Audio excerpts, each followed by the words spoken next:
Bismillahirrahmanirrahim. Assalamualaikum warahmatullahi wabarakatuh. Alhamdulillah, alhamdulillahirabbil alamin. Assalatu wassalamu ala asrofil anbiya mursalin wa ala alihi wa sahbihi ajmain, amma ba'du.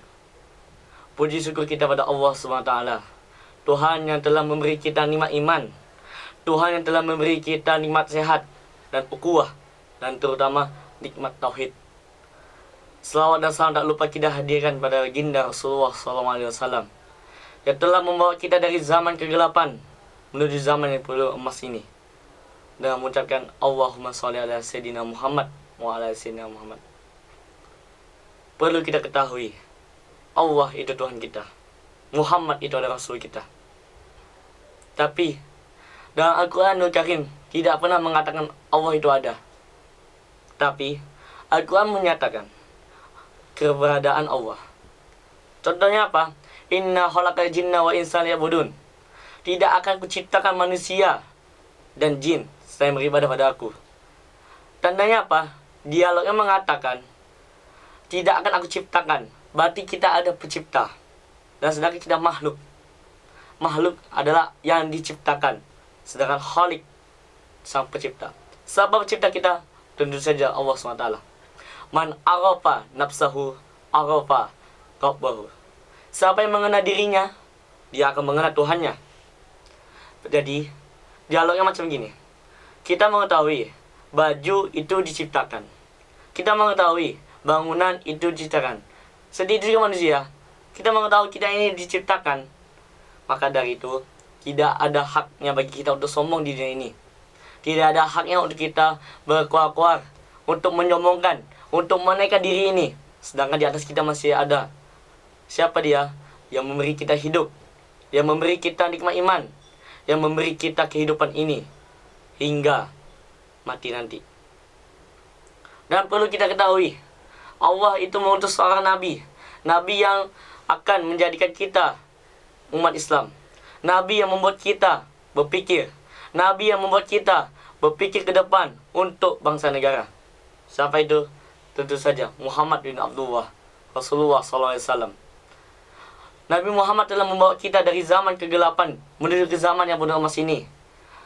Perjuangannya sangatlah besar, perjuangannya sangatlah berat. Tapi dia mengatakan, ummati, ummati, ummati. Umatku, umatku, umatku. Di atas segalanya. Dia masih memikirkan umatnya, walaupun titik darah penghabisan, demi umatku. Itu yang dikatakan Rasulullah. Tapi apakah saat ini kita sudah mencerminkan umat dia?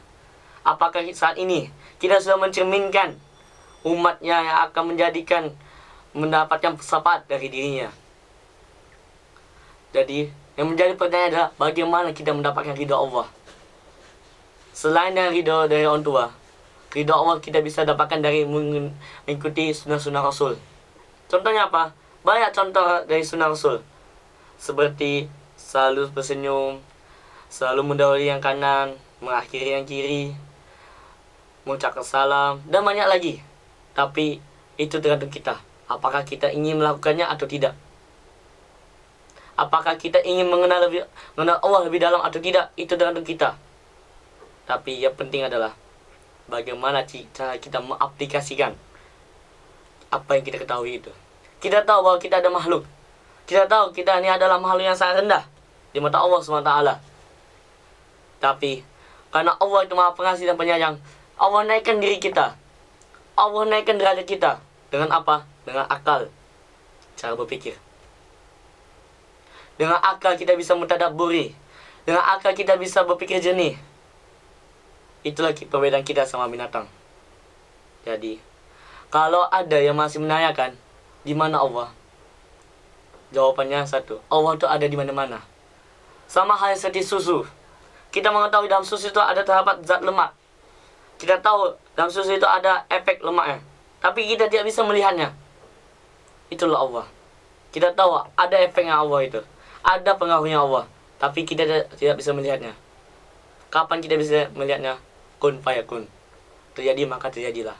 Pada saat Allah sudah ridho sama kita, pada saat kita sudah menghadap pada Allah SWT, kita akan bisa jelas melihat dirinya.